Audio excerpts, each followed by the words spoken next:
A billionaire finds two homeless twin girls in front of his father's grave. They look at him and say, "Sorry, Grandpa, we came to see you." The man smiles in confusion. "But this isn't your grandpa." Until the girl's words leave him speechless.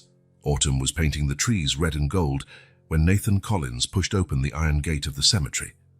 His footsteps echoed on the stone path as he walked among the tombstones, a bouquet of white lilies held firmly in his hand. It had been exactly 1 year since William Collins, a business tycoon, and his father had passed away. Nathan adjusted his dark coat against the chilly wind.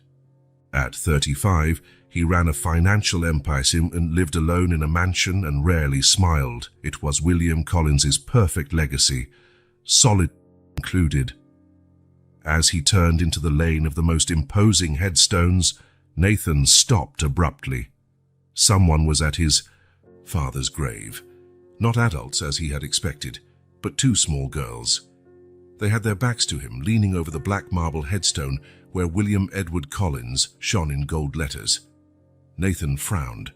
Children were not common visitors in that exclusive section of the cemetery, especially not children on their own, and these two looked particularly out of place, wearing simple, worn-out clothes, disheveled hair, with no adult around. He approached, slowly, not wanting to scare them. The smaller girl, who could not have been more than 4, was placing a handful of crushed wildflowers at the base of the headstone. The older one, maybe 6, held her sister's hand tightly.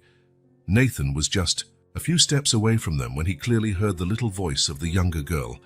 "Sorry, Grandpa, we came to see you." He froze where he stood. "Grandpa."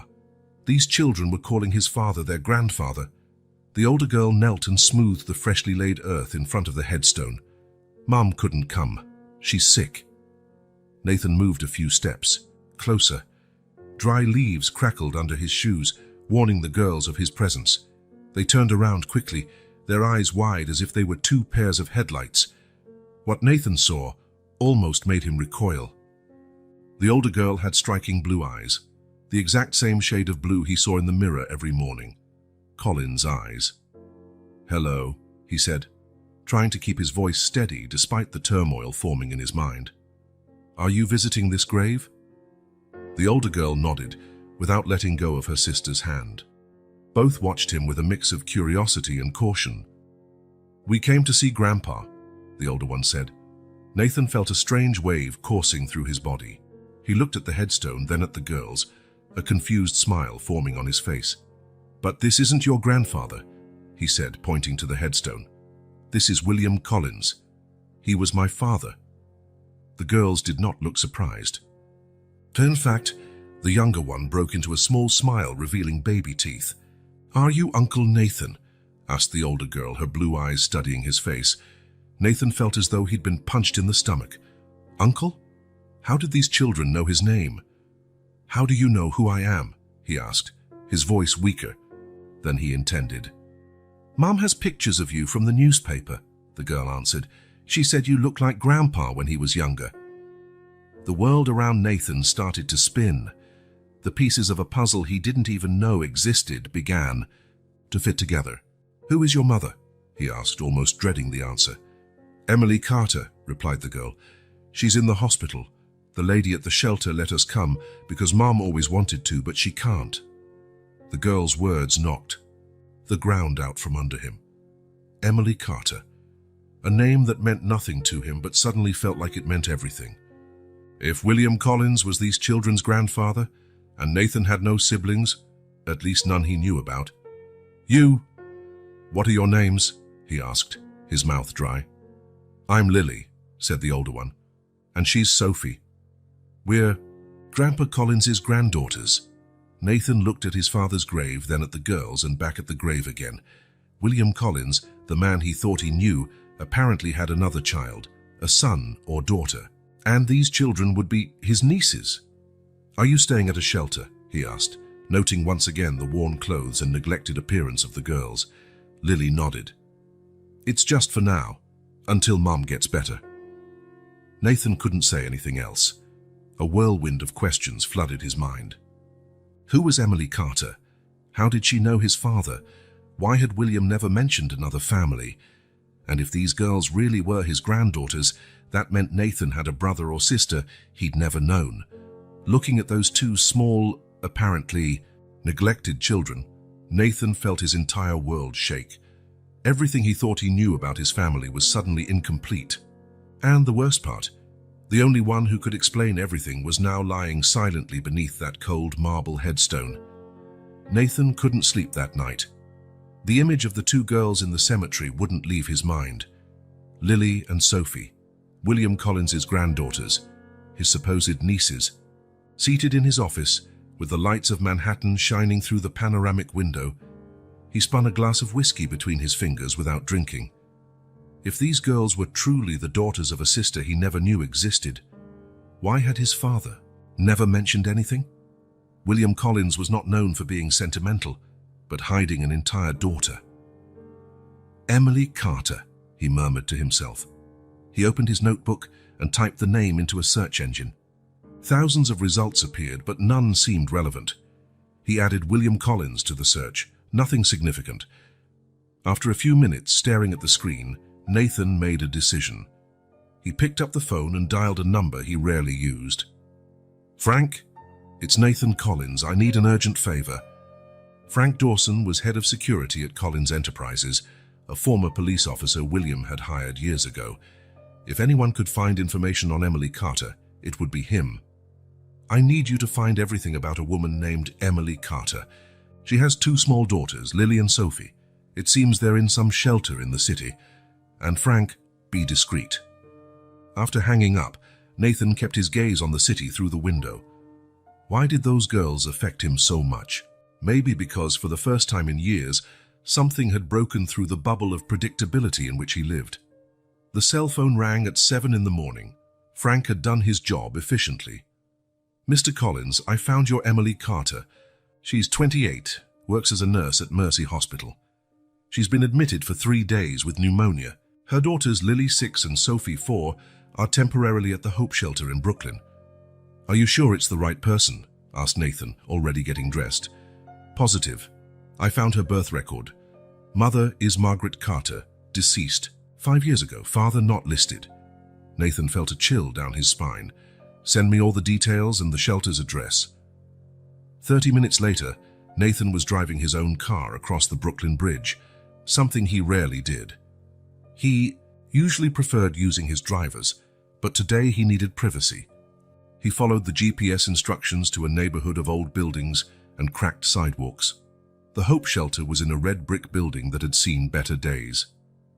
Nathan parked and took a deep breath before getting out. What would he say? How? Would he explain his presence? More importantly, what would he do if he discovered the girls really were his nieces? At reception, a middle-aged woman with graying hair looked up from a stack of papers. "May I help you?" "Good morning. My name is Nathan Collins. I'm looking for information about Lily and Sophie Carter." The woman's expression changed instantly. "Mr. Collins, the girls mentioned they met someone at the cemetery yesterday, but..." She looked him up and down. "I never imagined it would be you." "The Nathan Collins." "Yes, well, they were visiting my father's grave," he explained, uneasy with the recognition. "They seemed to think he was their grandfather." The woman hesitated. "I'm Martha Wilson, the shelter's director. Why don't you come to my office so we can talk?" In the small office with files piled up and a wilted plant on the windowsill, Martha indicated a chair.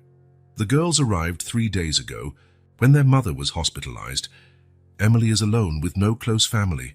The little ones had nowhere else to go." "What about their father?" asked Nathan. Martha shook her head. "There's no father in the picture. From what I understand, Emily has raised the girls alone since birth." Nathan hesitated before his next question. "Mrs. Wilson, the girls said my father, William Collins, was their grandfather. Does that mean that Emily would be your sister?" Martha concluded, raising her eyebrows. "I don't know all the details, Mr. Collins, but Emily mentioned once that her mother had a relationship with a powerful man who never acknowledged paternity." A knot formed in Nathan's throat. "I'd like to see them, the girls, and I'd also like information on how to find Emily at the hospital." Martha studied him for a moment. "The girls are in the playroom. I can take you there. As for Emily, she's at Mercy Hospital, room 412. But Mr. Collins, these kids have already been through so much. If you're not planning to really be involved, maybe it's better not to raise their hopes." Her words hit Nathan like a slap. "I understand your concern, but I need to find out the truth." In the recreation room, about 10 children played under the supervision of a young woman. Nathan immediately recognized Lily and Sophie sitting at a small table drawing. When they saw him, both pairs of eyes went wide. Sophie ran over to him, catching Nathan by surprise. "Uncle Nathan, you came to see us." The girl's spontaneity caught him off guard. Lily approached more cautiously. "Did you come to take us to see Mom?" she asked, hope shining in her blue eyes so much like his own. I came to see how you're doing," Nathan said, crouching down to their level. "And yes, I also want to know how your mom is." After 20 minutes talking with the girls, Nathan left the shelter with the hospital's address and a strange feeling in his chest. The girls were smart and sweet, despite their circumstances, and the physical resemblance, especially with Lily, was impossible to ignore. Mercy Hospital was a grey, impersonal structure. Nathan passed reception, explained who he was visiting, and headed up to the 4th floor. His heart pounded as he stopped in front of room 412. What would he say to this woman who might be his sister? He knocked lightly and entered. The room was simple, with 2 beds separated by a curtain. In the bed near the window, a young woman sat flipping through a magazine. When she saw him, her eyes, the same blue as Lily's, widened in shock. "Hello," Nathan said, stopping at the doorway. "Are you Emily Carter?" She closed the magazine slowly, not looking away. "Yes, and you must be Nathan Collins." There was a tension in her voice that surprised him. It wasn't fear, but something else, a mix of resentment and caution. "Your daughters met me yesterday at the cemetery," he explained, moving closer to the bed. "They were visiting my father's grave." Emily let out a short sigh. They shouldn't have gone there alone. Martha promised she'd keep them at the shelter. "They're okay," Nathan assured her. "I just saw them." A tense silence filled the room. Nathan gathered the courage to ask the question that had been spinning in his mind. "Emily, your daughters called my father their grandfather. They said you have pictures of me. Why?" Emily stared at him for a long moment before responding. Her face was pale, with dark circles under her eyes, but there was a steadfastness in her expression. "Because William Collins was my father too, which makes you my half-brother." Even though he already suspected, hearing it confirmed made Nathan lean against the wall for support. "How? When?" "My mother, Margaret, worked as an executive assistant at Collins Enterprises in 1995, Emily explained, her voice now flat, as if telling a story she'd rehearsed many times. "She was 24. Your father was 50 and already married to your mother. They had an affair for almost a year." Nathan closed his eyes for a moment. The timeline matched. He had been only 5 in 1995. "When my mother got pregnant," Emily continued, "your father denied the baby was his. He offered her money to take care of the problem. When she refused, he fired her and paid a sum so she would disappear. He made her sign documents promising never to contact him or make any paternity claim." Nathan felt his stomach churn.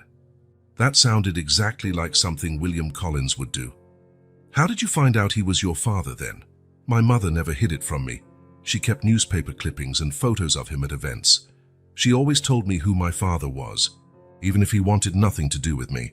Emily gave a sad smile. "She wasn't bitter, you know. She said that despite everything, he'd given her me, and that was what mattered." Nathan pulled up a chair and sat down. "Why did you never look for him? Or me?" Emily let out a dry laugh. "To say what? Hi, I'm your illegitimate daughter, the one you paid to keep hidden. Besides, he made my mother promise, and she kept her word. After she died, I thought about trying.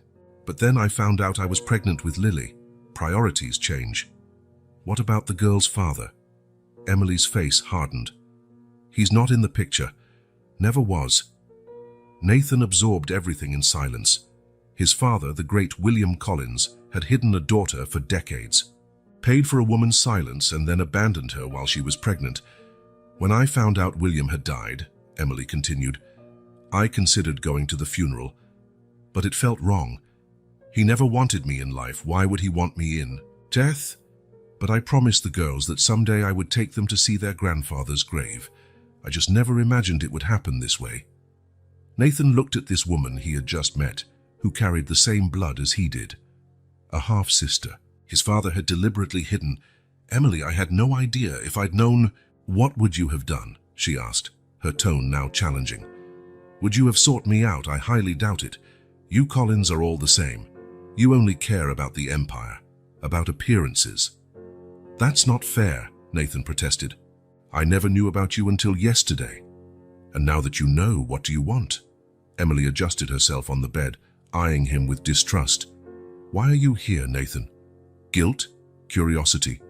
Or are you worried I'll go to the press? With the sordid tale of the great William Collins, I want to help, he replied, surprised by his own sincerity. Your daughters, my nieces, are in a shelter. You're sick. We're family. Emily shook her head slowly. No, Nathan. You share the same blood as me, but that doesn't make us family. Family are the people who are there for each other, who support each other. I don't need your late charity. It's not charity, he insisted. It's the least I can do. Why? To ease your conscience, or to clean up your father's memory. The bitterness in her words stung. Nathan stood up, shocked by Emily's defensive hostility. He had imagined many reactions, but not this vehement resistance. Look, I know we don't know each other, and I understand your distrust, but your daughters are my nieces. You are my sister, and I just discovered my father kept an entire part of my family hidden from me all my life. I'm trying to process this as much as you are. Emily's gaze softened slightly. For a moment, Nathan saw vulnerability in her eyes. I don't need you to save us, Nathan. We've been doing fine so far. In a shelter? With you in the hospital? Nathan regretted the words as soon as they came out. Emily's face hardened again. Don't judge me. I've always done the best I could. One rough patch doesn't define who I am or how I raise my daughters. Nathan took a deep breath. I'm sorry. I didn't mean to judge. Just let me help, Emily. Please, we can take it slow. You need to recover, and the girls need somewhere better than a temporary shelter. Emily studied him for a long moment. Why do you care so much? You just met us. Because Nathan hesitated, looking for the right words. Because you're the only family I have left, and maybe it's time to fix my father's mistakes, even though he's not here to do it himself.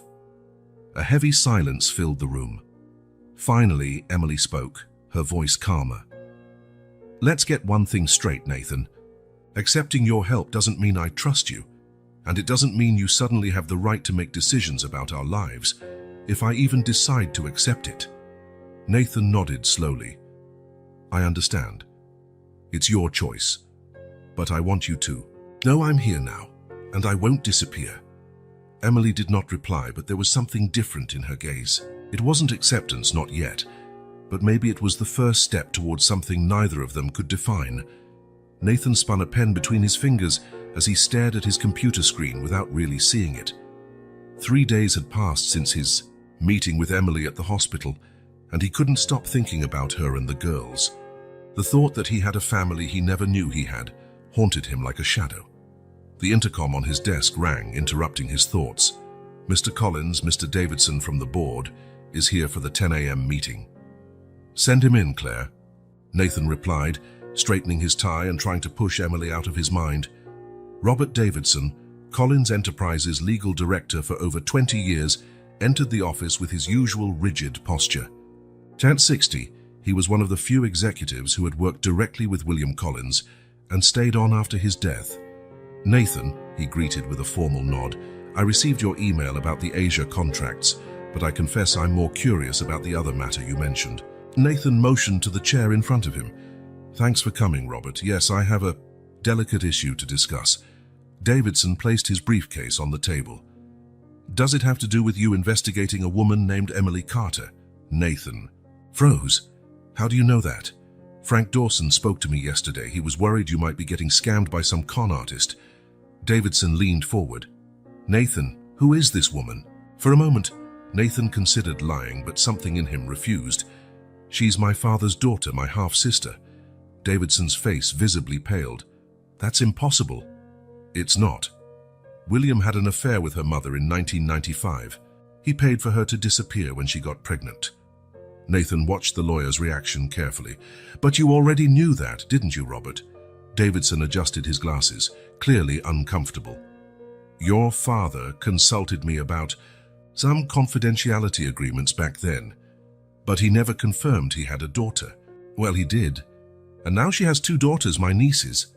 Nathan stood and walked to the window. They're living in a shelter, Robert. Emily is sick, penniless, while I live in this. He gestured around the luxurious office. Corporate. Palace. Nathan, Davidson's voice took on a cautious tone. I understand your shock, but you must consider the implications. If this woman really is William's daughter, she might be entitled to a significant share of the inheritance. The shareholders would be furious, not to mention the scandal for the company's image. I'm aware, Nathan replied, more sharply than he intended. Furthermore, Davidson continued, how can you be sure she is who she claims to be? Have you considered a DNA test? There are many opportunists out there. Nathan turned to face him. Have you seen her daughters? Especially Lily, the older one. She has the same eyes as me, as my father. Coincidences happen, argued Davidson. Nathan, you were raised to lead this company. You're William's only legitimate heir. Don't throw it all away because of a possible mistake or worse, an elaborate fraud. His words hit Nathan like a punch. It was exactly the kind of thing his father would say. Protect the empire above all. Public image above the truth. I'm going to help her, declared Nathan, surprising even himself with the firmness in his voice. One way or another. Davidson sighed. If you're determined, at least be cautious. I suggest a confidentiality agreement before any financial assistance, and definitely a DNA test. After Davidson left, Nathan remained by the window, watching the bustle of Manhattan below. People in a hurry, each with their own story, their own family secrets. How many other William Collinses were out there, powerful men denying their responsibilities, hiding entire parts of their lives? His phone buzzed. A message from the hospital. Emily would be discharged that afternoon. Without a second thought, Nathan grabbed his coat and car keys. The Hope shelter looked even more depressing under the weak, late afternoon light.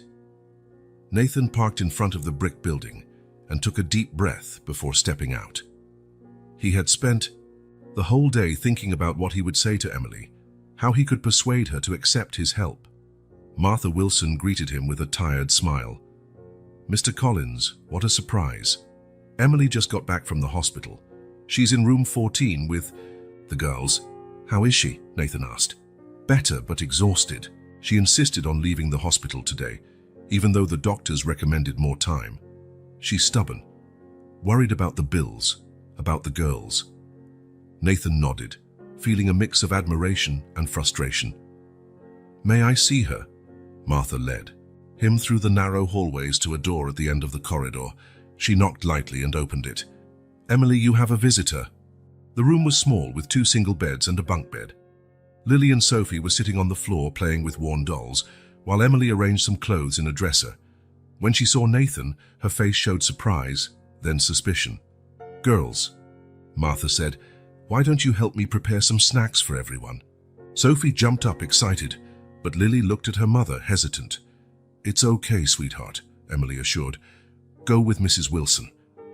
After the children left, a heavy silence filled the room. Emily sat on the edge of the bed, visibly tired. Didn't expect to see you again so soon, she said. I heard you were discharged from the hospital today, Nathan replied, standing near the door. How are you feeling? Better, I can't afford to stay sick for long. She gestured around the room. As you can see, our plan B isn't exactly 5-star. Nathan surveyed the cramped space, the peeling walls, the window that barely closed. Guilt washed over him again. Emily, I want to help. I can find you an apartment, pay your medical bills, make sure the girls have everything they need. Emily crossed her arms. And in return? The question caught him off guard. In return, I don't want anything. We're family. Family, she repeated with a sad smile. You've known me for less than a week, Nathan. We're not family just because we share half our DNA. Then let me get to know you, he insisted. Let me be part of the girls' lives. They're my nieces. Emily studied his face for a long moment. Why is this so important to you? Is it guilt? Or just a charity project to make yourself feel better about being the only child of the great William Collins? Her words hurt, but Nathan recognized the self-defense behind them. It's not that at all. Maybe it's actually selfish. I've spent my entire life alone, Emily. My mother left when I was 10. My father was, well, you know how he was. I grew up surrounded by people who wanted things from me, not with me. Something in Emily's expression softened. And you think money will fix it all? Will heal the wounds my mother carried for years? Give my daughters a grandfather who never wanted to know them? No, Nathan admitted. I know my fortune. Can't erase what my father did, or undo the suffering you went through. But it can give you a better future. Emily looked down at her hands, her determination still visible in her weary face. I can take care of my daughters on my own. I always have. I don't doubt that, Nathan responded. But no one should have to do everything alone. Not you, not me. A silence fell between them, less tense than before. Nathan realized he couldn't force Emily to accept his help. She had spent her entire life being strong, surviving without the Collins name. Her resistance wasn't mere stubbornness, it was self-preservation. Think about it, he finally said. Not for you, but for Lily and Sophie. They deserve more than this place, more than worrying about medical bills and rent. Emily didn't answer right away.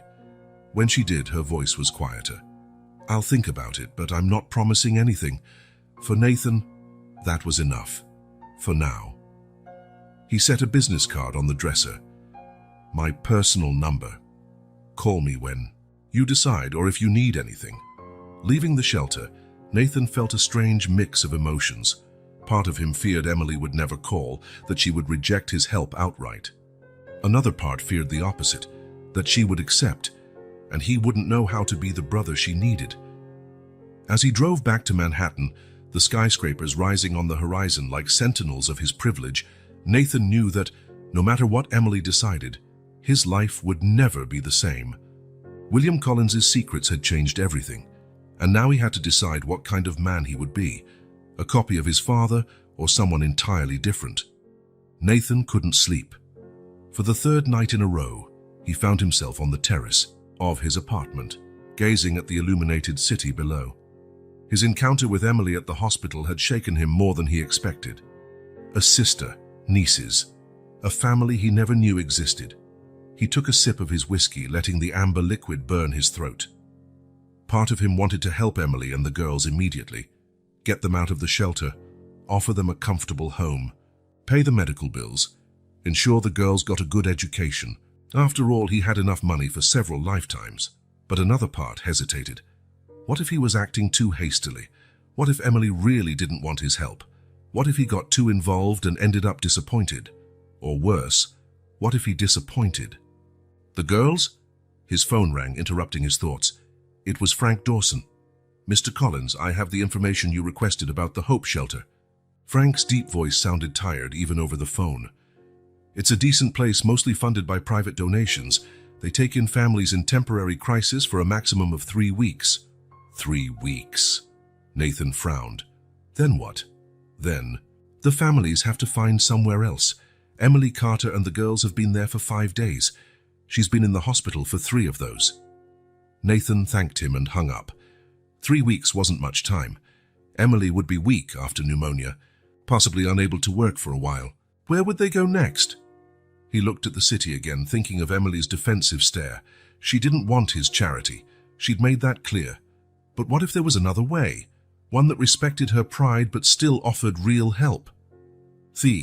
Next morning, Nathan drove to the Hope Shelter. Martha Wilson greeted him with a tired but genuine smile. Mr. Collins, what a pleasant surprise. Are you here to see the girls? Actually, I'd like to speak with you first, he replied, following her into her small office. I want to help, but in a way Emily can accept. Martha indicated a chair. She's a proud woman, and she has good reasons to distrust the Collins family. I know, Nathan admitted. That's why I need your guidance. What does the shelter need most right now? And what will Emily and the girls need when they leave? Martha's eyes lit up. Well, as for the shelter, we always need basic supplies. Non-perishable food, hygiene products, bedding. Our heating system is also only working at half capacity. Over the next hour, Nathan listened carefully to the shelter's needs and the specific concerns about Emily's situation. Martha explained that Emily would need time to fully recover from pneumonia, that the girls needed stability, and that finding a new, affordable apartment would be the biggest immediate challenge. "Does she have any savings?" Nathan asked. Martha sighed. "Almost nothing. Nurses don't earn much, and being a single mother of two," she let the sentence trail off. When Nathan left Martha's office, he had a plan.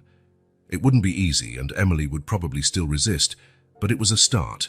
His first step was discreet, a substantial donation to the Hope Shelter, specifically earmarked for facility, improvements and supplies. When Martha tried to thank him profusely, he asked her not to mention the donation amount to anyone, especially Emily. The second step was more challenging. Nathan visited the hospital where Emily worked and met with the head of nursing, partially explaining the situation, that Emily was his newly discovered sister, that she was going through difficulties, and that he wanted to help without undermining her independence. "She's an excellent nurse," the supervisor stated, "but our department is facing budget cuts. We can't offer paid medical leave for more than 2 weeks." After a long conversation, they reached an agreement. The hospital would find funds to extend Emily's paid medical leave for a month, allowing her to fully recover. Nathan, of course, would be the real source of those funds, but Emily need not know that. 3 days later, Nathan finally visited Lily and Sophie at the shelter. The girls greeted him enthusiastically, especially Sophie, who ran into his arms as if she had known him for years, not weeks. "Did you bring presents?" she announced, pointing to a little pink backpack by the bed. "Sophie," Lily admonished her gently, "we don't ask for presents like that." Nathan laughed. "I didn't bring any presents today. But how about this? After we visit your mum at the hospital, we can stop for ice cream." The girls' eyes lit up, and even Lily couldn't hide her smile. At the hospital, they found Emily sitting up in bed, flipping through a magazine. She looked less pale than on his last visit, but still visibly weak. Her expression upon seeing Nathan was a mix of surprise and suspicion. "I thought you'd given up," she said after the girls left with a nurse to get juice. "Why would you think that?" asked Nathan, sitting in the chair beside the bed. "It's been almost a week. I figured maybe you realized we're too complicated for your lifestyle." Nathan smiled slightly. "Do you always assume the worst about people?" "Not about people. About the Collins," she responded. She studied his face. "So why are you here, Nathan? Really?" "Because I want to get to know my sister," he answered simply, "and because I want my nieces to know they have an uncle who cares about them." Emily looked away, a sign that his words had touched her. "And how long will this interest last? A month, a year, until something more important comes along?" "I can't predict the future, Emily. All I can promise is that I'm here now, and I want to be here tomorrow, too." When the girls returned, conversation shifted to lighter subjects. Nathan stayed almost 2 hours, listening to Sophie describe a drawing she had made at the shelter, and Lily explaining with surprising detail the book she was reading. He observed how Emily interacted with her daughters, patient, loving, firm when needed, and felt a growing admiration for this woman who, despite all difficulties, had raised 2 such special kids. As promised, he took the girls for ice cream afterward. While he watched them select their flavors with childish excitement, he felt a strange sense of belonging he had never experienced before. Over the next 2 weeks, Nathan established a routine. He visited the girls at the shelter almost daily, often bringing small gifts, nothing ostentatious, just books, art supplies for Lily, a small teddy bear for Sophie. He took them to visit Emily at the hospital, and occasionally on brief outings, the park, the zoo, once the movies. Martha watched him with a knowing smile. "They're getting attached to you," she remarked one afternoon, while the girls played in the shelter's tiny courtyard. "I'm getting attached to them too," Nathan admitted, surprising himself with the honesty of that statement. "What about Emily? Is she starting to trust you?" Nathan sighed. "It's complicated. Sometimes it seems like she does. Other times I feel like she's just tolerating my presence for the girl's sake." Give her time, Martha advised. Emily carries deep wounds. When Emily was finally discharged from the hospital, Nathan was there to pick her up. She seemed surprised to see him, but didn't protest when he took her small bag. The girls are excited to see you, he said as they walked down the corridor. Lily decorated your side of the room at the shelter with drawings so you'd feel welcome. A shadow passed over Emily's face. I hate that they're stuck in that place. It's temporary, Nathan reminded her gently. What then?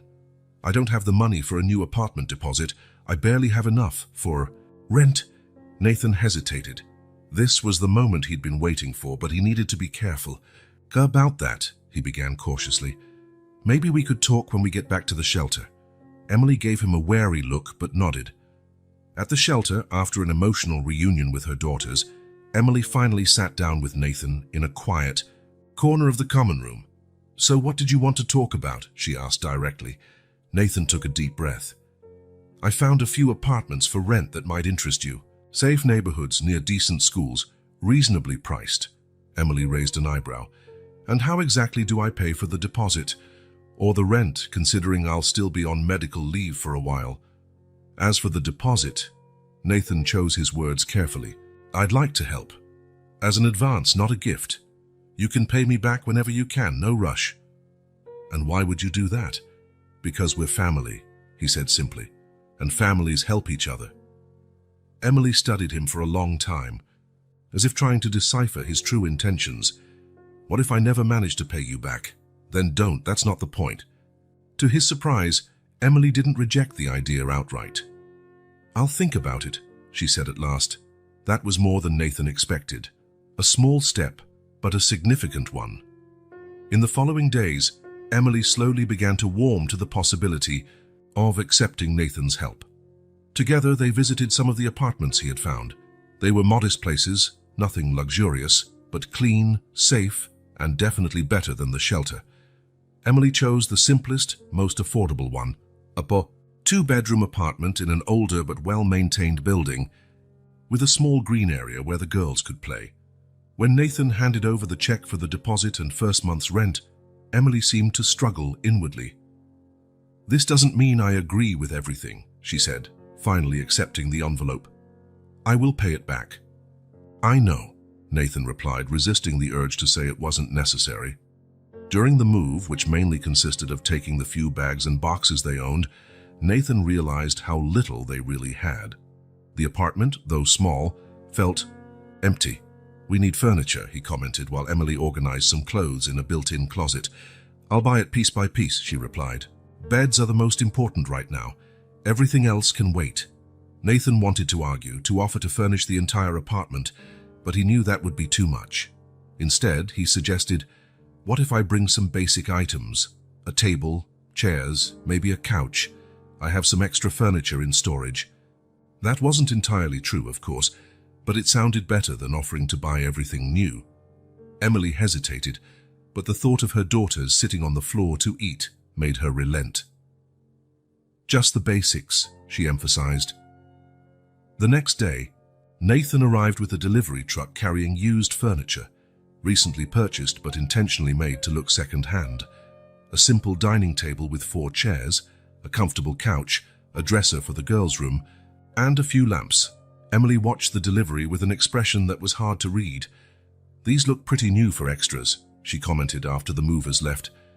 Nathan shrugged, trying to appear casual. They've been in storage for a while. Emily clearly didn't believe him, but to Nathan's surprise, she didn't argue. Instead, she said simply, "Thank you." It was the first time she had thanked him without reservations, and Nathan felt as if he had won a small battle. In the weeks that followed, Nathan continued his regular visits, now to the apartment instead of the shelter. He brought small gifts for the girls, and occasionally something practical for the home. Towels, kitchen utensils, a new coffee maker, when he noticed Emily's was on the verge of breaking. Each gift was chosen carefully so it wouldn't feel like an ostentatious display or charity, but a genuine gesture of caring. Gradually, Emily stopped protesting every new offer. One evening, after the girls were asleep, Emily served Nathan a cup of coffee in the small kitchen. "Why do you keep coming back?" she asked abruptly. The question caught Nathan by surprise. What do you mean? You've already done more than enough to ease any guilt you feel about what your father did. You don't have to keep doing this. I'm not here because of guilt, Emily, he replied, meeting her gaze. I'm here because you matter to me. We're strangers. You've known us for less than 2 months. Nathan took a sip of his coffee, thinking about how to explain. You know, I grew up in a huge house with everything money could buy, but I never felt like I belonged anywhere. My father was always working. My mother left when I was young. I was just lonely. Emily observed him closely, her usual hostility momentarily set aside. When I'm with the girls, when we're all here together, even with all the tension between us, he continued, it's the first time in a long time that I don't feel alone. The sincerity in Nathan's words seemed to surprise Emily. She looked away, her own coffee cup cradled in her hands. They like you a lot, she finally admitted. Especially Sophie. She's never had a consistent male figure in her life. Does that bother you? Emily considered the question. It scares me, she confessed. What if you get tired of this? If you decide you have more important things to do, they'd be devastated. I won't disappear, Emily. That's what everyone says until it happens, she sighed. Their father promised the same thing. It was the first time she had mentioned the girl's father in any detail. Nathan sensed he was treading on sensitive ground. What happened with him? He asked softly. Emily shrugged. The classic story. A grand romance, big promises. When I got pregnant with Lily, I found out he was married. He denied the baby was his, said I was trying to trap him. She let out a bitter laugh. Like father, like daughter, I suppose. Seems I have a knack for choosing men like William Collins. I'm sorry, Nathan said genuinely. I kept going alone. When Sophie was born 2 years later, well, let's just say I don't learn easily. The same man, Emily nodded. He came back begging for forgiveness, saying he had divorced, that he wanted to be in Lily's life. He was convincing. Her face hardened. Until his wife, the same one he never divorced, called me when I was 6 months pregnant. Nathan felt a growing anger toward this man he didn't even know. Do the girls have any contact with him? None. He moved out of state soon after, blocked my number. The last I heard from him was a lawyer offering an agreement to relinquish parental rights in exchange for me never requesting child support. She shrugged. I signed. I didn't want anything from him anyway. The conversation left Nathan pensive. Emily had every reason to be distrustful, first abandoned by her father, then by her children's father. Men who promised and failed. I'm not like them, he said finally. Everyone says they're not like the others, Emily replied, but her tone was more weary than cynical. Then I'll have to prove it, Nathan declared. Day by day, when Nathan left the apartment that night, he felt he finally understood Emily's resistance better. He was also more determined than ever to show her he could be trusted, that he wouldn't vanish like the other men in her life. On his drive home, his phone rang repeatedly, his lawyer, trying to reach him with urgent news about the legal implications of his involvement with Emily and the girls. But for the first time in his professional life, Nathan turned off his cell phone, determined not to let anything interfere with what truly mattered. Tomorrow he would deal with lawyers and their concerns. Tonight, he just wanted to remember the look on the girls' faces when he promised he would come back over the weekend to help assemble the small bookshelf he had brought, and the rare, precious moment when Emily smiled at him without reservations as he said goodbye. Small steps, small gestures of trust. It was only the beginning, but for Nathan, it meant everything. It was a perfect Saturday morning. Blue sky, pleasant temperature, a light spring breeze. Nathan was waiting in the parking lot of Emily's building, tapping his fingers on the steering wheel of the SUV he had rented especially for the day. He had sent a message 2 days earlier, inviting Emily and the girls to spend the day together. To his surprise, after 24 hours of silence, she replied with a simple, "Okay." When Emily appeared with the girls, Nathan couldn't help but notice how different the children looked from the first time he saw them at the cemetery. Their clothes, though simple, were clean and well cared for. Lily had her hair in a neat ponytail, and Sophie wore a yellow polka dot dress that made her look like a little ray of sunshine. "Uncle Nathan!" Sophie yelled, running toward him. Over the past few months, she had become even more affectionate. Lily followed behind with more reserved steps, but there was a smile on her face. Emily came last, visibly hesitant. "So, where are we going?" "It's a surprise," Nathan replied, opening the car door, "but I promise you'll like it." During the drive out of the city, Sophie kept up a lively conversation about her new school and the friends she was making. Lily occasionally chimed in, but spent most of the trip quietly observing the landscape passing by outside. Emily remained silent, casting the occasional glance at Nathan. After almost an hour of travel, Nathan turned onto a private road leading to a secluded property. Large iron gates opened automatically as they approached. "What is this place?" Emily finally asked, breaking her silence. "An animal rescue retreat," Nathan said, parking near a renovated farmhouse. "I thought the girls might enjoy seeing the animals, and they have a picnic set up for us." Sophie's eyes went wide. "Are there horses?" "And ponies, goats, some sheep, and even a couple of alpacas," Nathan replied with a smile. "And the best part, we can feed most of them." Lily's face lit up too, though she tried to hide her excitement. "I've never seen an alpaca up close." Emily seemed surprised at the choice of outing. "How did you find out about this place?" "A friend mentioned it once. He brings his kids here every month to volunteer." Nathan shrugged. "It's nothing fancy, but I thought it would be fun." Emily studied his face for a moment. "I thought you'd take us somewhere fancy, or to an expensive amusement park." "I can do that next time if you prefer," he said as they pulled out their bags. "But I thought something quieter might be better for us to get to know each other."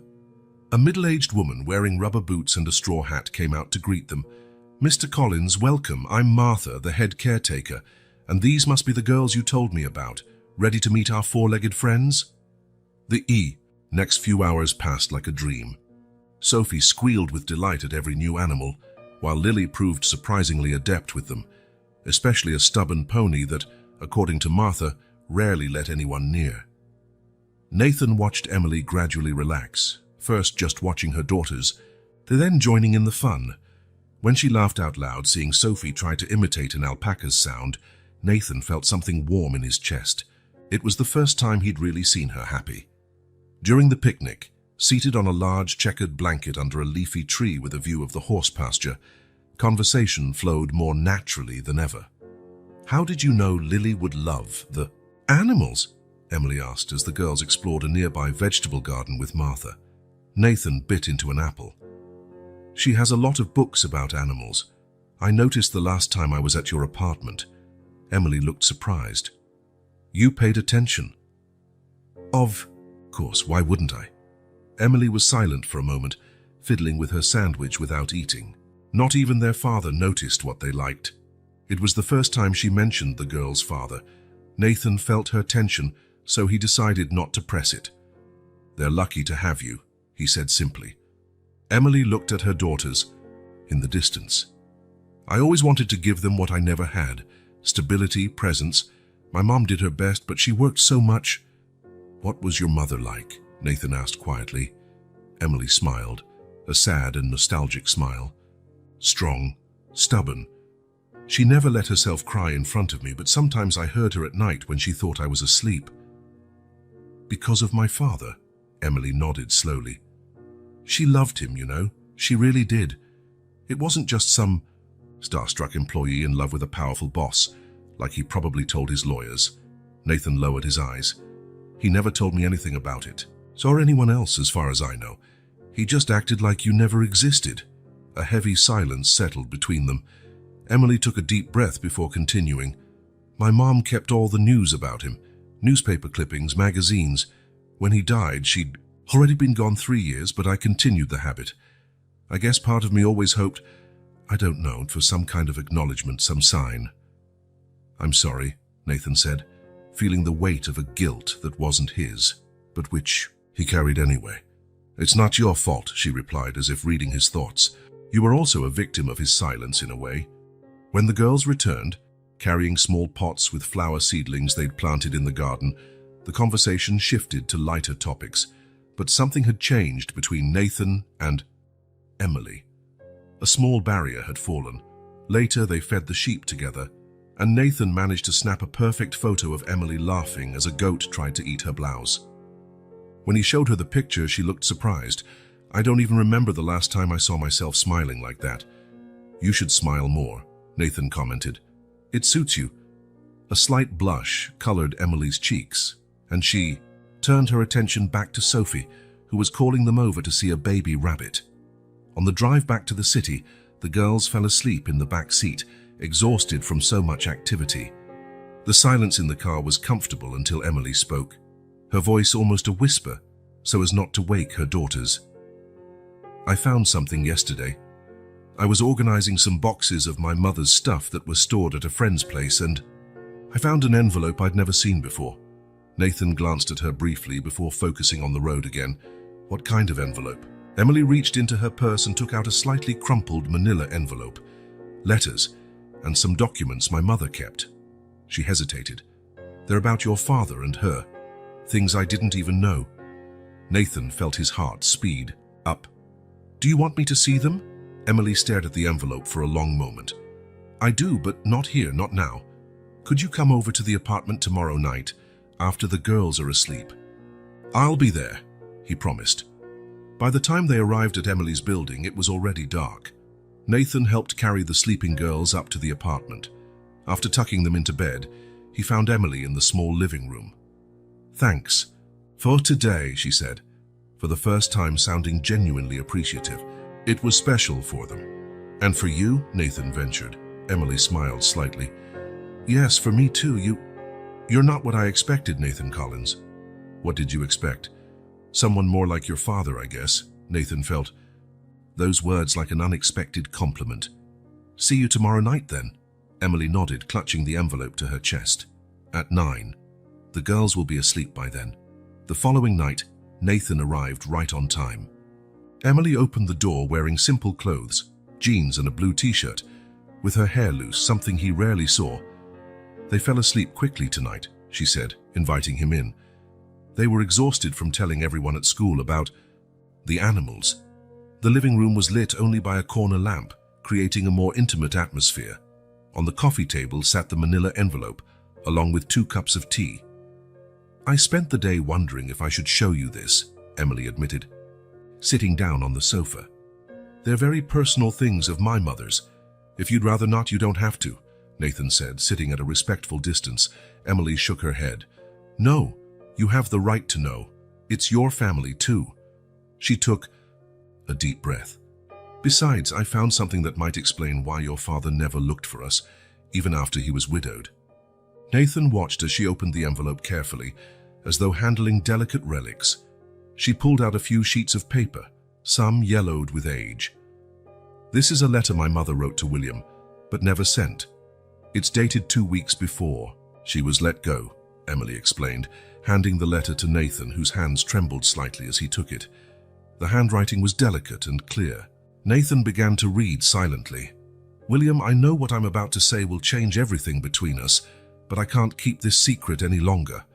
I'm pregnant. I know this isn't what we planned. Actually, we never planned anything beyond those stolen moments in your office and that hotel in Chicago. But it happened, and now we need to decide what to do. I love you, William.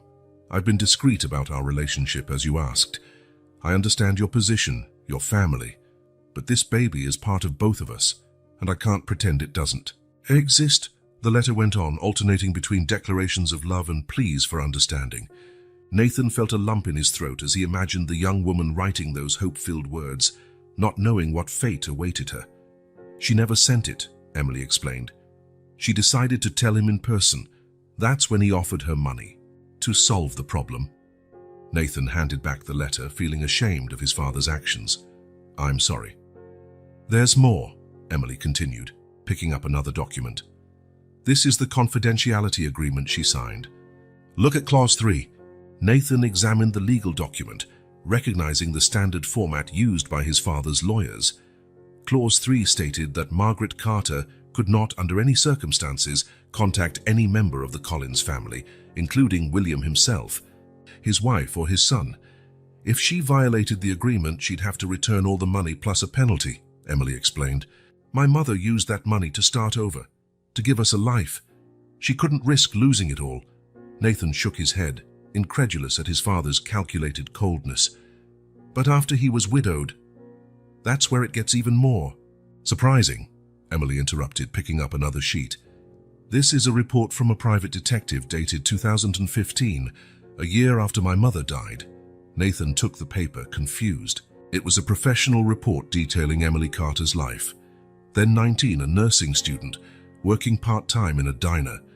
It even included a photo of her leaving college. I don't understand, he muttered. Your father hired someone to investigate. Me, Emily said, her voice trembling now. He knew my mother had died. He knew where I was, what I was doing. He knew about me, Nathan. Realization struck Nathan like a punch. He knew, but he never made contact. Emily nodded, tears shining in her eyes. He chose to keep ignoring us even when there was nothing stopping him from meeting his daughter. Nathan set the report on the table, feeling an increasing anger toward the man who had raised him. William Collins had had the chance to correct his mistake, to meet his other daughter, but he had chosen silence again. There's one more thing, Emily added, her voice almost a whisper. She hesitated, then produced another sheet. It's a copy of a DNA test, Nathan frowned. What do you mean? From what I gather, at some point he must have gotten a sample from me. Maybe a strand of hair, I don't know. He confirmed what he already knew. I'm his daughter, 99.9% certainty. Shock left Nathan speechless. His father had secretly confirmed paternity, yet still chose to do nothing. Not to acknowledge Emily, nor to let Nathan know he had a sister. Without thinking, Nathan reached out and took Emily's hand. To his surprise, she didn't pull away. They remained like that for a few moments, united by the silence and the shocking revelations about the man who had brought them together and kept them apart at the same time. He doesn't define us, Nathan finally said. What he did, the choices he made, we don't have to carry that. We can choose differently. Emily gave his hand a slight squeeze. I've been trying to tell myself that for years, but it's hard when all you know is that your father didn't want you. I do, Nathan said before he could think better of it. I want you and the girls in my life. You're my family, Emily. The only real family I've ever had. Emily's eyes met his, bright with unshed tears. But there was something else in them now, a glimmer of hope, perhaps. A small sign of trust that at that moment meant everything. I always wondered what it would be like to have a brother, she admitted, her voice low and vulnerable. Someone who shared the same blood, the same story. So did I, Nathan confessed. Growing up an only child, it's lonely. Emily gently released his hand and stood, going to a small shelf. She returned with a worn photo album. I want to show you something, she said, sitting closer to him this time. She opened the album to the first page, revealing a photo of a young, beautiful woman with the same hair color as Emily and similarly shaped eyes. This is my mother, Margaret, in her 20s. Nathan examined the picture, noting the joy on the woman's face, a joy that existed before William Collins entered her life and changed everything. Page after page, Emily showed him fragments of her childhood, simple birthdays, school graduations, small park outings. In every photo, it was just Emily and her mother, occasionally a friend, never a father, never an extended family. She did the best she could, Emily said, touching a photo where Margaret was hugging her in front of a small Christmas tree. She worked 2 jobs sometimes just to give me a decent life. She seems incredible, Nathan commented, feeling genuine admiration for the woman his father had rejected. She was, Emily confirmed. You know, when I was little, I used to make up stories about my father. I'd say he was an astronaut on a secret mission or a government agent who couldn't reveal his identity. She laughed sadly. It was easier than accepting the truth. And what was the truth your mother told you? Emily closed the album. That my father had another family he loved more, that he made a choice, and it wasn't us. She sighed. She never spoke badly of him, you know? She said he had his reasons, that it was complicated. It was only when I got older that I realized how much she protected him, even after everything. And you? Did you ever want to look for him? Many times, Emily admitted. Especially as a teenager. I even went to the building where he worked once, stood on the opposite sidewalk, watching. I saw him leave, get into a limousine. He seemed so unreachable. Nathan tried to imagine the scene. A teenage girl watching from afar the father who never acknowledged her, while William Collins continued his life without ever looking back, without realizing his own daughter was right there, so close. You know what's stranger? Emily continued. After I had the girls, part of me wanted them to meet their grandfather, not for the money, but because family should matter. I even wrote a letter when Lily was born, but I never had the courage to send it. He missed out on a lot, Nathan said softly. He missed knowing you, watching you grow up, meeting his granddaughters. That's something money can't buy. Emily nodded, silent tears now rolling down her cheeks. Nathan hesitated only a moment before moving closer and gently hugging her. She stiffened at first, but soon relaxed in his arms, allowing herself, perhaps for the first time, to cry over the rejection she had carried all her life. It's all right, he murmured, holding her as silent sobs shook her body. We're not alone anymore. When Nathan left the apartment that night, something fundamental had shifted between them. The revealed documents and the shared stories had built a bridge across the chasm William Collins had left. Emily and Nathan were no longer strangers bound. By a genetic accident, they were at last beginning to become a family. And as he drove home, Nathan realized that for the first time in a long while, he no longer felt alone in the world. The little girls he had met at the cemetery and the sister he never knew he had were slowly filling the emptiness William Collins had left in his life. It was only a beginning, a first genuine gesture of trust, but for Nathan, it meant everything. Nathan stared at the city through his office window.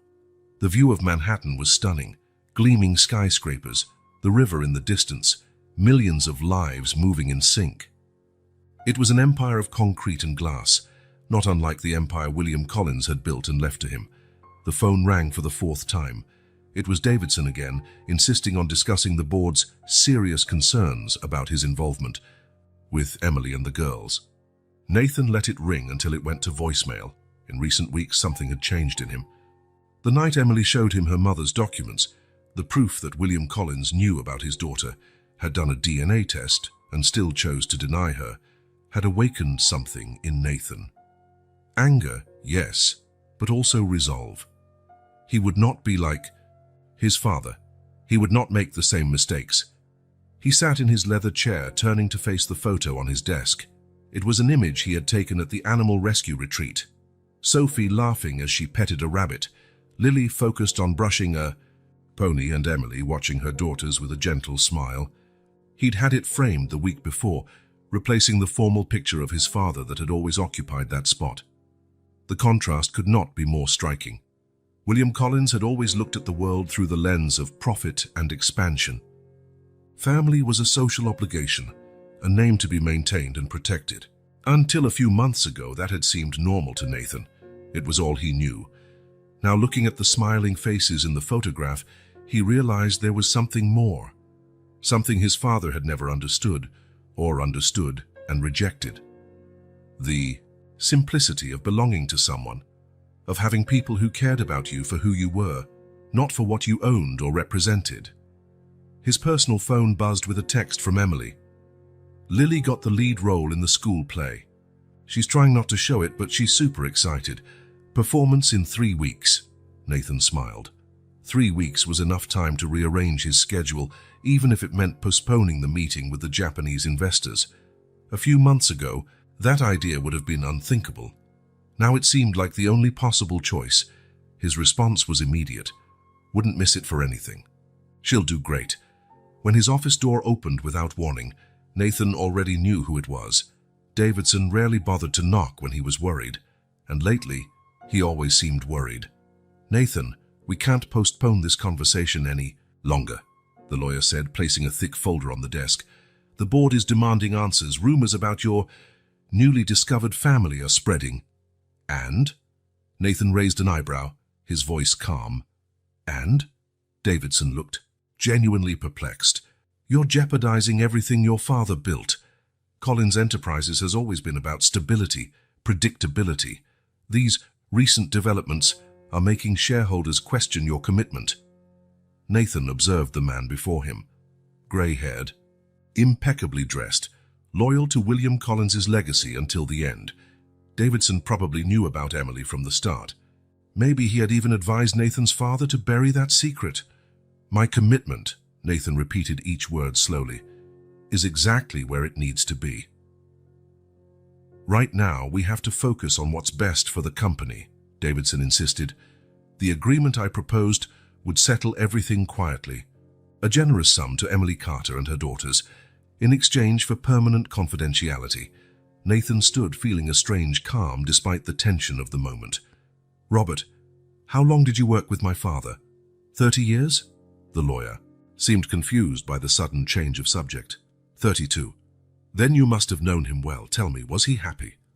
The question clearly caught Davidson off guard. Happy? William was unsuccessful, respected. He built an empire. That's not what I asked. Davidson adjusted his tie, uncomfortable. His happiness came from achievements, Nathan. He wasn't a sentimental man. He knew how to separate business from personal distractions. Nathan nodded slowly. And that includes discarding a daughter as if she were an inconvenient accounting error. That situation was complicated. No, it wasn't, Nathan replied firmly. It was pretty straightforward, actually. My father had a daughter. He rejected her because she didn't fit into his plans. He paid her to disappear. And then, even knowing the truth, he chose to keep it hidden. Simple as that. Davidson remained silent, unable to argue against the harsh reality. Have you ever wondered, Nathan went on, if that explains why my father died alone, why I could barely spend an hour in the same room with him without feeling suffocated, why his only real connection was with this company? He walked back to the window, looking out at the city for a moment before turning to face Davidson again. I'm not going to make the same deal with Emily. I'm not paying to keep my own. Sister and niece is silent like some dirty secret that needs hiding. Nathan, be reasonable. We're talking about your father's legacy. Exactly, Nathan interrupted. His legacy, not mine. And I'm beginning to realize I may not want to carry it the same way he did. The lawyer paled. What does that mean? Nathan picked up the photo from the desk, looking at the smiling faces again before replying. It means I'll be at the board meeting tomorrow, and I'm going to tell them the truth. The whole truth. That William Collins had another daughter, that I have a sister and 2 nieces, and that I intend to acknowledge them publicly as part of the Collins family. Davidson looked horrified. You can't be serious. The shareholders will panic. The press will turn this into a circus. Probably, Nathan agreed with a calm that surprised even himself. But for the first time in my life, I feel like I'm doing the right thing, not just the expected thing. And if the board votes against you, if they threaten your position, the question hung in the air between them. Nathan knew it was a real possibility. The men and women on the Collins Enterprises board were his father's generation, conservative, concerned about appearances, averse to personal risks. Then maybe it's time to reconsider what really matters, he finally answered. This building, this company, or the people who by some miracle came into my life and showed me there's something more? Davidson shook his head, seeing the determination in Nathan's face. They'll all be there tomorrow, prepared to question every decision you've made these past months. I'll be ready, Nathan replied. After the lawyer left, Nathan looked again at the photo in his hand. Fear was still there, of course. Fear of failing as a brother and an uncle. Fear of losing what his father had built. Fear of not being strong enough to uphold this new vision of family he was trying to create. But for the first time, fear didn't feel paralyzing. Because now there was something bigger at stake. He picked up his phone and typed a message to Emily. Can I come? Over tonight? I need to talk to you about something important. Her reply was quick. Sure. The girls are asking when you're coming. Sophie made cookies in her cooking class and saved some for you. Nathan smiled. Cookies probably crooked and burnt. Made by a 4-year-old. Something so simple, so insignificant to most people. But for him, right then, it felt like the most important thing in the world. He took one last look at the city view before grabbing his coat. The Collins empire would still be there tomorrow, whatever the outcome of the meeting. But tonight, there were cookies waiting for him, a school play to celebrate and a family, his family, to protect. And for the first time, the path ahead seemed perfectly clear. The rain fell softly as Nathan and Emily walked through the park, near her apartment. The girls had stayed with a neighbor, giving the siblings a chance to talk without interruption. In recent months, these moments alone had become precious, an opportunity to fill in the gaps of their separate lives. "My mother wrote to him several times," Emily said suddenly as they took shelter under a tree. "Not just to William, but to your mother too." Nathan frowned. "To my mother? You never mentioned that before." Emily shrugged, looking at the puddles forming on the path. "I didn't think it would matter. After all, no one replied." "How do you know that?" "I found the drafts. She kept copies of everything." Emily stuck her hands in her jacket pockets. They were desperate letters, Nathan, telling them about the pregnancy, asking only for some acknowledgement, not necessarily money. She even sent a newborn photo of me. Nathan felt a tightening in his chest. The idea that his mother, Victoria Collins, knew about Emily was something he had never considered. He'd always seen William as the villain in this story, or so he thought. "How? Many letters?" "At least 12 over 2 years." Emily turned to look at him. "I always assumed your father just threw them away unread. But now, I wonder if your mother intercepted them." The suggestion hit Nathan like a punch. Victoria Collins, the always proper and cold matriarch, who had left the family when he was 10. She had always blamed William's infidelities for the separation. She never mentioned a pregnant mistress. "I need to check something," he said, his mind already churning with possibilities. "Do you have copies of those letters?" "Some of them. Want to see them?" Nathan nodded. "And I need to visit my parents' old house." The Collins mansion had remained virtually untouched since William's death. Nathan rarely went there, preferring his apartment in the city. But now, as he walked through its silent halls, he looked for answers that might be hidden among those walls.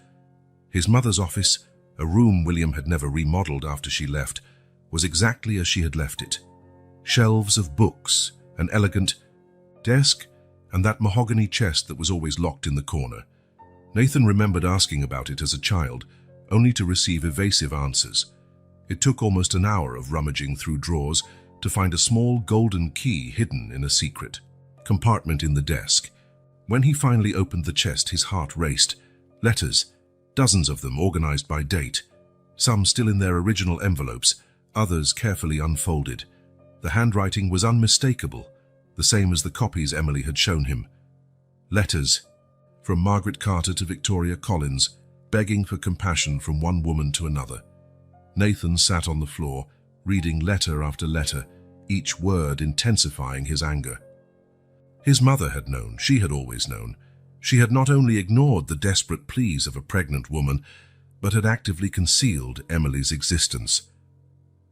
In one of the letters, Margaret had written, "I'm not asking your husband to publicly acknowledge our daughter. I only want her to meet her father and maybe one day her half-brother. Every child deserves to know where they come from." Attached to this letter was a baby photo, Emily, only a few months old. On the back, the date and a simple message, "Emily Carter Collins, your daughter." With trembling hands, Nathan picked up his phone. It was time for a visit he had postponed for far too long. Victoria Collins now lived in an elegant Hamptons estate, far from the eyes of New York society. After the divorce from William, she had received a considerable fortune and chosen a discreet yet luxurious life. She rarely saw her son, limiting contact to the occasional phone call on important dates. When Nathan arrived unannounced, he found her exactly as he imagined, sitting in the sunroom drinking tea as if nothing in the world could disturb her serenity. At 65, Victoria maintained the austere elegance that had always defined her. Perfectly dyed hair, flawless posture, controlled expression. "Nathan," she said with mild surprise. "What an unexpected visit."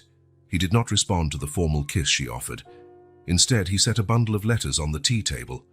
"What are these?" she asked, though her eyes revealed she already knew. "Letters from Margaret Carter. All addressed to you. All about Emily, the daughter father had with her. My half-sister. Victoria took a sip of her tea, as if needing time to organize her thoughts. I see you've been digging through old things. Are you not going to deny it then? Deny what exactly? Her voice remained calm, almost clinical. That your father got a secretary pregnant. That she tried to use the child to get money. It's an old story, Nathan. The coldness of her response fueled Nathan's anger further. She didn't want money. She just wanted Emily to meet her father, to know who he was. Victoria shifted in her chair, finally meeting his eyes. She wanted much more than that. She wanted legitimacy, recognition, a share of the Collins fortune. So what if she did? Nathan raised his voice. Emily was his daughter. She had just as much right as I do. Don't be naive, Victoria retorted, dropping her serene facade. You think she was the only one? Your father had affairs constantly. If we opened that door, we'd soon have dozens of women claiming they had his children. But Emily was actually his child. You knew that. You had her photos. There's no denying the resemblance. Victoria averted her gaze. I did what was necessary to protect our family. Protect, Nathan almost shouted. You destroyed part of it. You condemned an innocent child to grow up without a father, a woman to raise her daughter alone. I did what any mother would do, Victoria responded, her voice hardening. I protected my son. I protected your future, your inheritance. My inheritance, Nathan repeated bitterly. That's what this is about? Money? Don't oversimplify, she shot back. It was about your place in the company, in society. William was weak. If he acknowledged an illegitimate child, he'd soon divide everything among multiple offspring. I wouldn't let your future be jeopardized. Nathan shook his head, incredulous. So while you fought with father over his infidelities, you simultaneously hid the consequences of one of them. What kind of hypocrisy is that? Victoria stood up, clearly shaken. You don't understand how it was. Our marriage was already falling apart. If that woman and her child officially entered our lives, I would lose everything. William might have left me for her. So it wasn't about protecting me, Nathan concluded, disappointment evident in his voice. It was about you. I did what I thought was best at the time, Victoria insisted, her voice trembling slightly now. And afterward? After you and father split? After he died? Why did you never tell me about Emily? Victoria hesitated, and for the first time Nathan saw something in her eyes he'd never seen before. Guilt. It was too late, she said quietly. What good would it do? Reopen old wounds? You not only hid Emily from me, but condemned her to a difficult life for your own selfish reasons, Nathan accused. Do you know how she grew up? How many hours her mother had to work to provide for her, while you lived here in this palace, pretending to be the wronged wife? Victoria sank back into her chair, suddenly looking smaller, more fragile. I was afraid, she confessed in a low voice. Afraid of losing everything if William acknowledged the other daughter. Afraid you'd hate me if you found out. Then, I just didn't know how to tell you. Nathan looked at the woman before him, elegant, controlled, calculating. His mother, who always seemed so sure, so certain of her decisions. Now he saw only a frightened person who had made terrible choices to protect her own comfort. Emily has 2 daughters, he finally said. Your granddaughters, Lily and Sophie. Wonderful children you'll never meet. Victoria raised her eyes, surprised. Nathan, don't be drastic. We can work this out like adults. Maybe I can meet them now, offer some compensation. Compensation? Nathan laughed without humor. You think you can just buy your way back? Pay to clear your conscience? I'm trying to do the right thing now, Victoria argued. It's too late, Nathan replied, standing up. Emily grew up without a father because of your choices. The girls grew up without grandparents, and I spent my whole life believing I was an only child, dealing with a loneliness you helped create. Victoria reached out a pleading hand. Nathan, please, I'm your mother. He regarded her for a long moment, feeling a mix of pity and disappointment. A mother who hid my sister from me for 30 years, who threw away letters begging for help, who put money and status above. An innocent child. Nathan gathered the letters from the table. I have to go. Emily and the girls are waiting for me. My family is waiting for me. "And what about me?" Victoria asked, her composure finally breaking. "Are you just going to cut me out of your life?" Nathan paused at the door, casting one last look at the woman who had raised him. "I don't know, Mother. I really don't know if I can forgive this. I'm going to need time." As he drove back to the city, he felt a heaviness in his chest. Not just anger, but a deep sadness. He had lost the mother he thought he had. But maybe at last he'd found the truth. And the truth, however painful it was the first step toward building something new, something honest, something better than what his parents had created. Rain pounded against the windows of Nathan's apartment as he stared at the city through the fogged glass. 3 days had passed since his confrontation with his mother, and her words still echoed in his mind. Sitting in semi-darkness, lit only by the dim glow of a lamp, he twirled a glass of whiskey in his hand without actually drinking. His phone vibrated for the 10th time that day. Victoria again. All previous calls had gone to voicemail, as would this one. Next to the phone, scattered on the coffee table, were the letters, silent witnesses to 30 years of carefully constructed lies. The doorbell rang, pulling him from his dark thoughts. Opening it, he found Emily holding a dripping umbrella. "You're not answering your phone," she said simply. "The girls are worried. I am too." Nathan stepped aside, letting her in. "I'm sorry. I needed to think." Emily hung her wet coat and looked around the partially dark apartment, used glasses, letters on the table. "Doesn't look like thinking is helping much," she remarked, turning on more lights. "How did you know where I live?" "Lily asked your driver the last time he picked us up," Emily said with a small smile. "She's always been observant." Nathan shook his head, impressed by his niece's cleverness. "Have a seat. Do you want something to drink?" "Tea would be nice." "You look like you need one too instead of that." She pointed to the barely touched whiskey. In the kitchen, while the water boiled, Nathan felt the weight of the last few days lift slightly. There was something reassuring about Emily's presence, perhaps because she understood better than anyone the complexity of it all. "Your mother called me," Emily said when he returned with 2 cups of tea. Nathan froze. "What? How'd she get your number?" "Apparently she has her ways." Emily took a sip of her tea. "She asked to meet, said she wants to know her granddaughters." "What did you say?" "That I'd think about it." Emily looked him in the eye. "What should I have said?" Nathan sat, feeling exhaustion weigh on him. "I don't know. Part of me wants to keep you and the girls as far from her as possible. And the other part? The other part remembers that despite everything, she's my mother." He sighed. "And yours too, in a way. The only grandmother Lily and Sophie have." Emily looked at the letters on the table. "You read them all? Everyone? Your mother was incredible. The way she wrote, always dignified, never begging for money, just for recognition." Nathan shook his head. "And my mother kept everything, without ever replying." "Why do you think she kept the letters instead of destroying them?" Emily asked. The question took Nathan by surprise. He hadn't considered that. "I don't know," he admitted. "Maybe guilt? Or maybe she was never fully at peace with her decision," Emily suggested. "People are rarely all good or all bad, Nathan, even when they do terrible things." Nathan looked at his sister with a new understanding. Despite everything Victoria had done, Emily wasn't judging her as harshly as he was. "How can you be so balanced about this? She denied your existence. She threw away any chance for you to meet your father."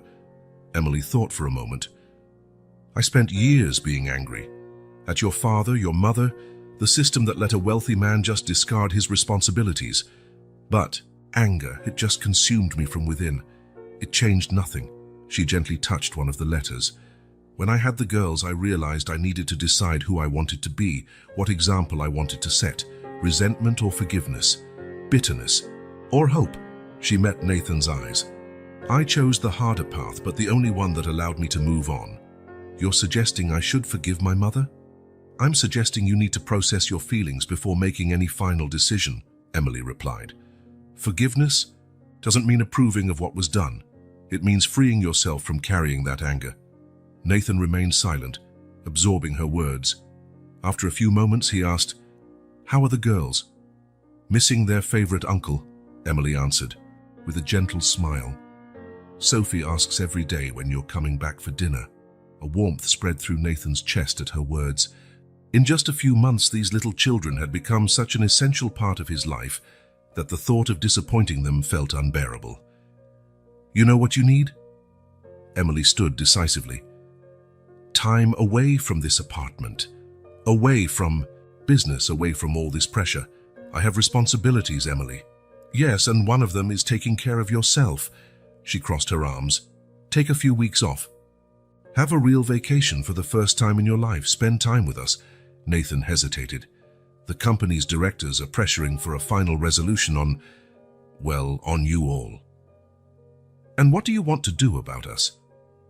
I want to do the right thing, he answered promptly. Emily smiled. Then start by doing the right thing for yourself. Breathe, think, then decide. After Emily left, Nathan pondered her words. Maybe she was right. Maybe what he needed wasn't more meetings or more analysis, but simply time to feel, to understand what truly mattered. He picked up the phone and, for the first time in years, called his assistant with an unprecedented request. Mark, I need you to rearrange my schedule for the next 3 weeks. I'm taking a vacation. The small beach house in the Hamptons had been closed up for years. It had been in the Collins family for generations, but William rarely used it, preferring luxurious hotels for his few vacations. Nathan had fond memories of the place. It was one of the few where his family seemed almost normal before his parents' marriage fell apart. The idea of taking Emily and the girls there came naturally. It wasn't ostentatious like the family's other properties, just a simple house overlooking the ocean with direct beach access, perfect for children, away from the chaos of the city and the obligations waiting for them. Is this really yours? Sophie asked, her eyes wide as she ran from room to room. Actually, it's ours, Nathan replied, watching his niece's excitement. It belongs to the Collins family, and your Collins too. Emily, unloading in the kitchen, paused when she heard those words. It was the first time Nathan had included them so directly in the family legacy. The following days passed in a peaceful bubble of simplicity. Mornings on the beach, building sandcastles with the girls. Afternoons exploring the small coastal town or reading under the gentle autumn sun. Evenings playing board games or watching movies, all piled together, on the big living room sofa. For Nathan, it felt like discovering an entirely new life.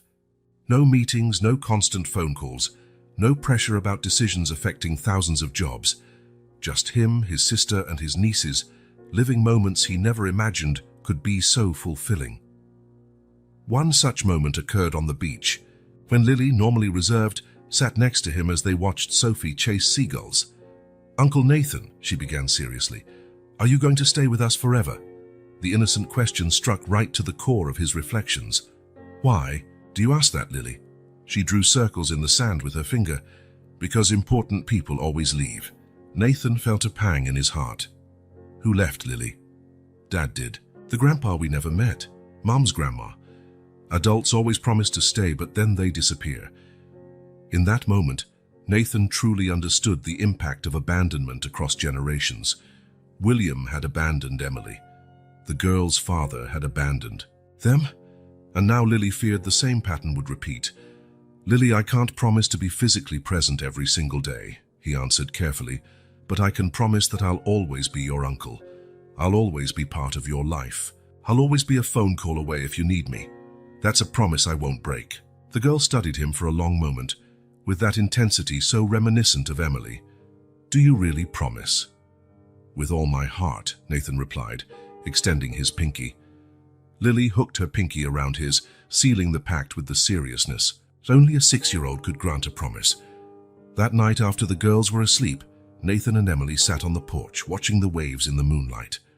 Lily asked if I'd stay forever, he commented. Emily sighed. She's afraid to get attached. After their father left, she became more cautious with her feelings. I promised I'd always be in her life, Nathan said. It's a promise I intend to keep. Emily smiled. I know you will. You're not like them, Nathan. You're not like our father or the girl's father. How can you be so sure? You've only known me a few months. Because I've seen them.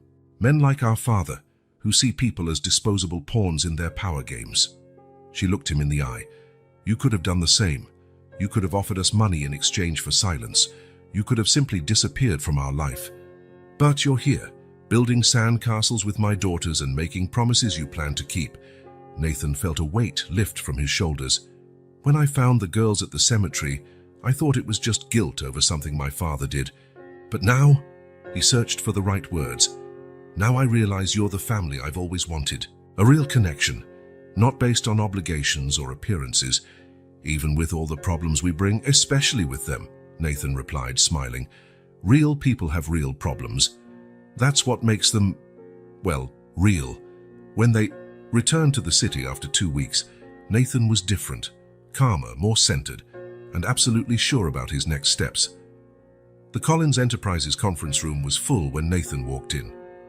Directors, lawyers, and his mother, all waiting to discuss the situation, as they had carefully labeled it. Victoria Collins looked older since their last encounter. Her face, normally impassive, showed signs of sleepless nights and constant worry. When her eyes met Nathan's, he saw something rare in them: uncertainty. Davidson, ever formal, began the meeting with a detailed account of the family situation and its potential implications for the company. Documents were handed out, numbers presented, hypothetical scenarios laid out. Nathan listened patiently. When it was finally his turn to speak, he rose calmly. "I appreciate the thorough analysis, Robert, but let's address the central point. I discovered I have a sister, Emily Carter, my father's daughter with Margaret Carter. Emily has 2 daughters, my nieces Lily and Sophie." He looked directly at each person in the room. "These aren't hypotheses or possibilities. They're facts." Davidson cleared his throat uncomfortably. "Nathan, no one is questioning the biological relationship. The question is how to handle this situation in a way that protects the company and its legacy." "The situation, as you call it, was created by my father, who chose to deny his own daughter," Nathan said, his voice resolute, "and was perpetuated for 30 years by my mother, who hid the truth even from me." Victoria paled visibly. "Nathan, we've already talked about this. I did what I thought was best at the time." "Yes, we did talk, and I've spent the last few weeks thinking it over." Nathan opened a folder in front of him. "I asked the company's lawyers to prepare these documents. They're simple and straightforward." He slid a copy toward each person at the table. "I'm transferring 20% of my shares in Collins Enterprises to Emily Carter. Additionally, I'm setting up a trust fund for Lily and Sophie, guaranteeing their educational and financial future." A murmur spread through the room. Davidson was the first to react. "Nathan, this is impulsive. Those shares represent a considerable fortune and a significant voting power in the company." "I'm aware," Nathan responded. "I'm also aware my sister was deprived of her birthright for 3 decades. This is just the first step toward correcting that wrong." Victoria stood, her usual composure finally breaking. "I can't do this. Think of the company, your father's legacy." "I'm thinking of his legacy," Nathan replied calmly, "and deciding which part of it I want to preserve and which part needs to be corrected." He turned to his mother. "For years, you and father built an empire based on secrets and personal sacrifices. You made a lot of money but lost much more of your humanity. I won't follow the same path."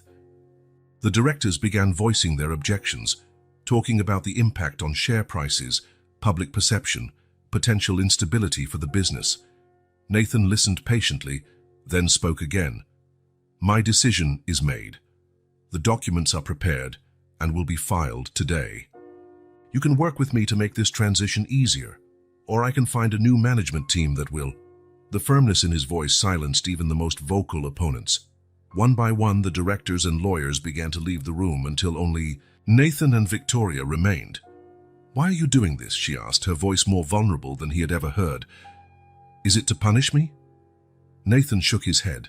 "It's not about punishment, Mother. It's about doing what's right, about creating a different kind of family." "And me?" Victoria looked suddenly frail. "Do I still have a place in this new family you're creating?" Nathan felt a conflict within.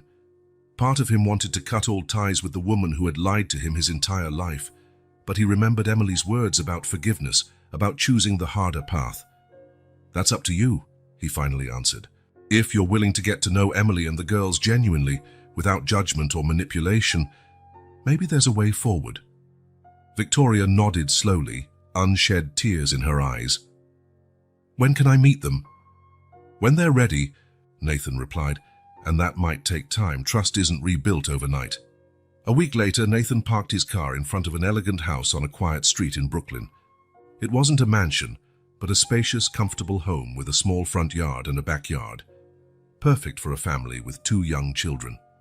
Emily waited on the sidewalk, disbelief written on her face as she looked at the house. "You're joking, right?" she asked when he approached.